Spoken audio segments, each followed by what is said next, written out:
앤드류 매튜스는 이런 말을 했습니다. 성공하는 비결은 실패율을 2배로 높이는 것이다. 안녕하세요, 석세스입니다. 작년 10월에 시작한 공간대여 사업이 어느덧 10개월 차에 접어들었네요. 지금 와서 돌이켜보면 막연한 두려움으로 시작해서 혼란의 시기를 거쳐 안정화 단계까지 접어드는 성장통이 있었던 것 같은데요. 오늘은 여러분들에게 제가 공간대여 스터디룸을 10개월째 운영하면서 깨달은 3가지를 공유해 드리려고 합니다. 가장 먼저 첫 번째로 처음이 어렵다입니다. 어렸을 적에 자전거 탈 때 기억나시나요? 4발 달린 자전거로 편하게 타기 시작했다가 2발 자전거로 넘어갈 때 그 두려움 다들 아실 거예요. 페달을 밟는 순간 그대로 옆으로 고꾸라질 것 같아서 발발 떨며 너무 무서워했던 기억이 나요.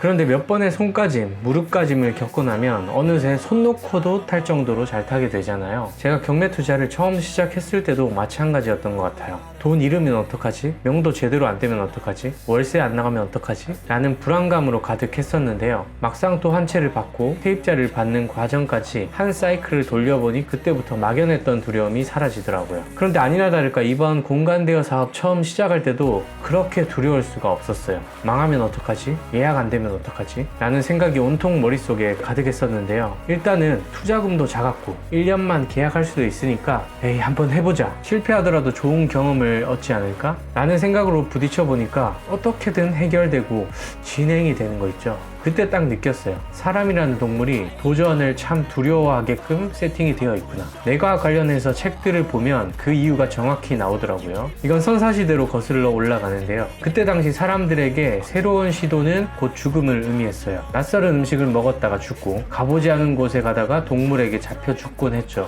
그 결과 새롭게 무언가 도전하는 모험가 유형의 사람들은 죽을 확률이 높았습니다. 반면에 동굴 안에서 시간을 보내던 안전지향적인 사람들은 생존 확률이 높았죠. 진화론적인 관점에서 우리가 두려움을 느끼고 새로운 도전을 어려워하는 것은 당연한 본능입니다. 하지만 과거와 다른 점은 우리가 도전을 하더라도 생사를 오갈 만큼의 리스크가 없다는 점이에요. 그렇게 새로운 도전은 누구나 두렵고 시작하기 어렵다는 점을 받아들이고 일단 부딪혀보는 것이 필요하다는 걸 느꼈어요. 처음엔 낯선 공간대여 사업이 마냥 두렵게만 느껴졌지만 지금은 이제 이걸 그대로 복사해서 2호점을 차려볼까? 라는 생각이 들게 되네요. 공간대여 사업을 10개월째 운영하면서 느낀 두 번째는 안정적이다 입니다. 처음 스터디룸을 시작할 때는 파티룸 앤 스터디룸 공간으로 운영을 했었어요. 그런데 생각보다 파티룸으로 사용하는 손님 예약률이 저조하더라고요. 결국 저는 어정쩡하게 스터디룸, 파티룸 공용으로 가기보다 저희 모임 공간의 넓고 쾌적한 특성을 살려 스터디룸으로만 운영을 시작했습니다. 몇 달을 운영하면서 느낀 점은 스터디룸과 파티룸의 고객 사용 패턴이 완전히 다르다는 점이었어요. 먼저 파티룸의 경우는 주말 예약이 주를 이룹니다. 금, 토일 예약 단가가 높은 편이고 주말 예약만 다 잡히더라도 최소 순수익 150 이상은 훌쩍 넘는 수준이었어요. 12월, 1월 등의 연말, 성수기 때는 매출이 확실히 더 높더라고요. 고정비는 어느 정도 정해져 있기에 성수기 시즌을 잘 활용하면 순수익이 꽤나 높아지는 구조였습니다. 반면 스터디룸은 주말과 주중 예약에 큰 차이가 없었어요. 오히려 평일에 예약이 더 잘 잡히는 때도 많았어요. 하지만 하루에도 2-3건의 예약이 잡히는 경우가 있어 파티룸보다 손이 조금 더 많이 간다는 느낌을 받기도 했네요. 제가 10개월째 스터디룸을 운영해보니까 성수기, 비성수기가 크게 적용되지 않았습니다. 비록 성수기 때 매출은 그렇게 높지 않았지만 상대적으로 비성수기 때 매출이 낮지도 않았어요. 쉽게 말해 매출의 등락이 크지 않다고 생각하시면 될 것 같아요. 안정적인 현금 흐름 세팅을 원했던 저에게는 파티룸보다 스터디룸이 조금 더 맞지 않나 라는 생각이 들어요. 현재 스터디룸은 평균 약 100에서 150만원 정도 순수익을 꾸준히 가져다주고 있네요.